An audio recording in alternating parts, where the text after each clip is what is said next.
Hey, it's Devin, your coach and guide to a peaceful night's rest. And today we're going to talk about how to train your brain to fall and stay asleep for life. So, one of the most frequently asked questions I get in seminars or workshops or from clients or prospective clients is I have a racing mind. My mind just doesn't seem to shut off and it keeps me up at night. What do I do? In this training, I'm going to share with you some recommendations to help understand why that happens and help you better manage a racing mind and really understand how to retrain your brain, repattern your brain to be able to then get and stay asleep. So let's start with things to start doing, and then we'll talk about things to stop doing. So first and foremost, intentionally slowing down. So when we have a racing mind, usually it's a result of us going too fast, thinking too fast, doing too much. And so what I find to be very helpful is intentionally slow down. So whenever you feel like your mind is starting to rev up or race, you want to intentionally slow down whatever you're doing. Literally do it slower. So if you're walking, walk slower. If you're thinking, start to breathe and start to just notice your surroundings and just start to slow down. Because a racing mind or an anxious mind speeds up. Your heart speeds up, your mind speeds up, your physiology speeds up, you're under threat. So if you can intentionally notice that you're speeding up and then take a couple deep breaths and begin to slow down and move a little bit slower and breathe while you're doing that, it's extremely helpful for training the brain to turn the volume down. Number two, create the space.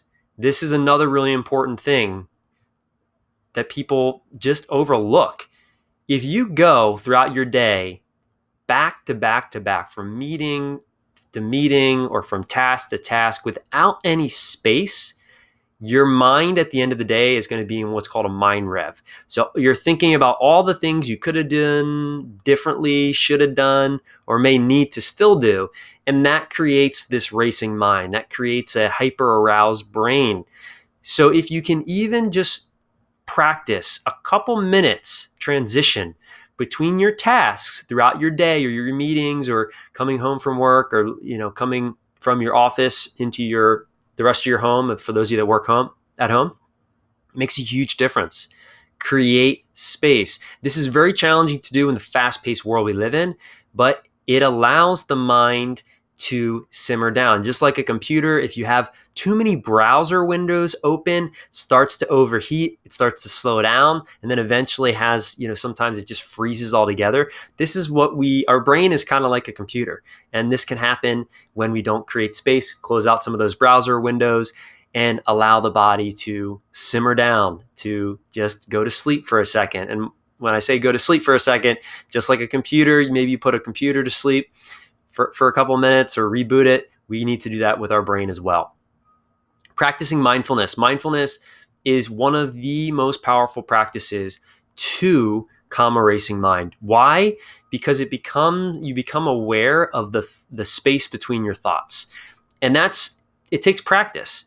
And it does take consistent practice, but I can promise you, if you're someone who has a racing mind and that racing mind either prevents you from falling asleep or wakes you up in the middle of the night and prevents you from falling back asleep, then a mindfulness practice, a daily mindfulness practice, even just 10 minutes a day, is life-changing if you consistently implement it. It does take a commitment. Creating a bed buffer. So what we often do is take our day into our night. And there needs to be a clean break between your day and your night. And if you bring your day into the night, you're going to have a hard time either falling asleep or staying asleep. So if you can create a buffer between your day and your night, again, create space, especially from that transition from working, doing to relaxing and resting, it will make a huge difference in the ability for your mind to start to slow down so that your body can do what it's designed to do, which is sleep. Getting your thoughts on paper. This is another really helpful technique or tool that over the years clients have said has helped them a lot. So literally why this works is because it slows you down, because your mind goes a lot faster than your hand can write. But by writing out your thoughts, it literally starts to get those thoughts out of your mind onto paper, and it slows you down. So getting in nature is another amazing strategy. Oftentimes we get so connected to our devices, our smartphones, the technology, the social media, which speeds us up. We're consuming all these things all day. And when we get in nature, again, it creates space. It connects us to where we came from. And if you take your shoes off and you put your feet on the ground, that's even better, because you're getting connected to the electromagnetic frequency of the earth. It sounds hippy-dippy-ish, but there's actually real science around that it actually can ground you, it can calm you, it can create a sense of ease and peace, as well as if you're in nature, you're breathing in, tree scents and flowers and things like that. And those types of senses from nature actually have a calming effect on our physiology. So things to stop doing if you have a busy racing mind that's keeping you up. Number one, cut out stimulants.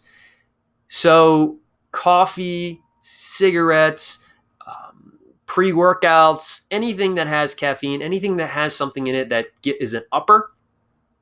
If you have a racing mind, that's like dumping gasoline on top of a fire. So cut out the stimulants. That's going to allow your body to get back into that parasympathetic. It's going to be able to, allow your body to relax instead of fueling it up with any type of stimulant that's going to rev you up. And then limit in technology. We talked a little bit about this, but technology, especially today with social media, with Instagram, with TikTok, with Facebook, with YouTube, with Netflix, all these different technology platforms are actually training our brains to go faster and to consume more, and actually are training our brains to be addictive and to not have the ability to focus or concentrate.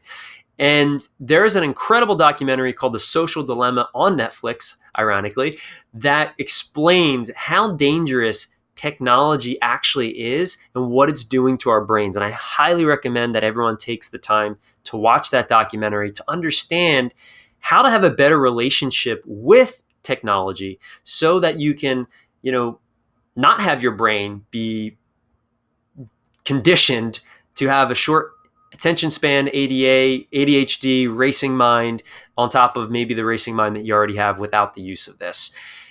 So listen, if you have any questions, put them in the comments. If you're new here, welcome, subscribe. If you like the video, like it. If you know someone that needs to hear this message, please share this with them.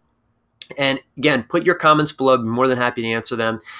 And yes, take action on some of what I shared. Nothing changes until you decide it's time to change it and actually put action behind the knowledge that you have. All right, talk to you soon.